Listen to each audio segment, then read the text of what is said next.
L'ex-première ministre fugitive Yingluck Shinawatra pourrait être éligible à une détention à domicile si sa peine de prison est réduite d'1 an, selon le chef du département des prisons de Thaïlande.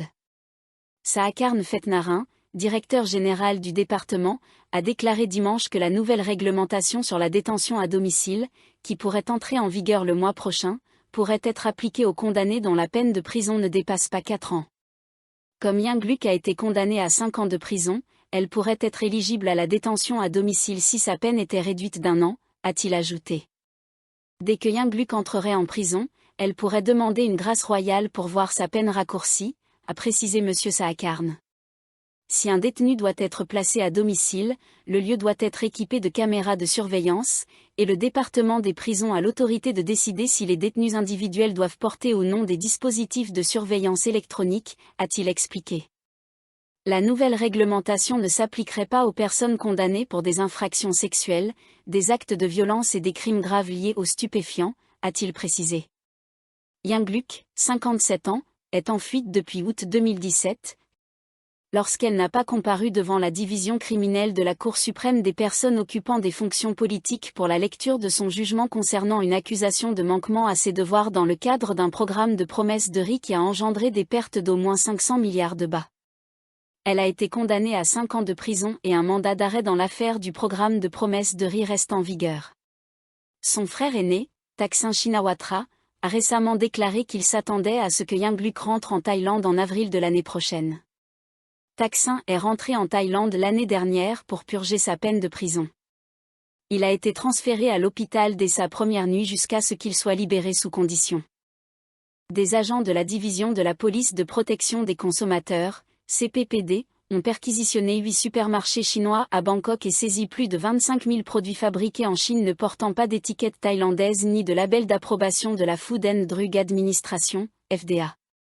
Les autorités ont confisqué 55 gammes de produits, soit un total de 25 823 articles de nourriture pratique et de plats prêts à consommer, pour une valeur estimée à 1 million de bahts. Les 8 supermarchés sont situés dans la zone de Yaohara et dans le district de Huequang.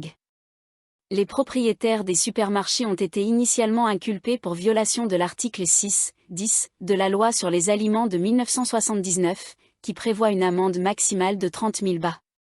Le commandant de la division, le Pol Maji Genuitaya Sri Prasertparp, a déclaré dimanche que les perquisitions, menées entre le 2 et le 28 décembre, étaient une opération conjointe avec les responsables de la FDA visant à réprimer les propriétaires de magasins qui faisaient de la contrebande de produits en provenance de Chine à l'approche des fêtes du Nouvel An, période pendant laquelle de nombreuses personnes achètent des articles pour composer des paniers cadeaux de fin d'année. L'opération faisait également suite à des cas récents d'enfants hospitalisés pour des allergies alimentaires après avoir consommé des collations importées sans certification de la FDA, a ajouté le Pol Maji Genuitaya. Le ministère des Transports a rapporté que 514 accidents de la route ont eu lieu lors des 2 premiers jours de la semaine des déplacements pour les fêtes du Nouvel An, causant la mort de 77 personnes.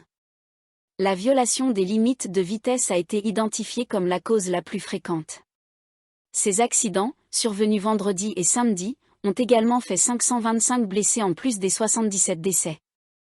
Les excès de vitesse ont été à l'origine de 67% des accidents, et les pick-up, avec 276 véhicules impliqués, représentaient le groupe le plus important dans ces incidents. Les provinces d'Ayutthaya, Chonburi, Pathum Thani et Nakhon Si Thammarat ont enregistré le plus grand nombre de décès, avec 3 morts chacune. Bangkok a enregistré le plus grand nombre d'accidents, avec 25 incidents.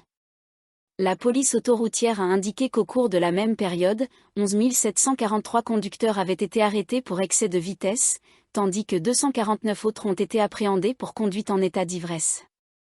De plus, 3 982 conducteurs ont été pris en flagrant délit de non-respect des feux rouges, et 44 autres ont été arrêtés pour conduite dans le mauvais sens. Nathapong Ruangpaniawut, chef de l'opposition et leader du Parti du Peuple, est le choix préféré pour le poste de Premier ministre, devançant de peu la Première ministre Paetongtarn Shinawatra, selon un sondage d'opinion. Son parti est également le plus populaire parmi les répondants.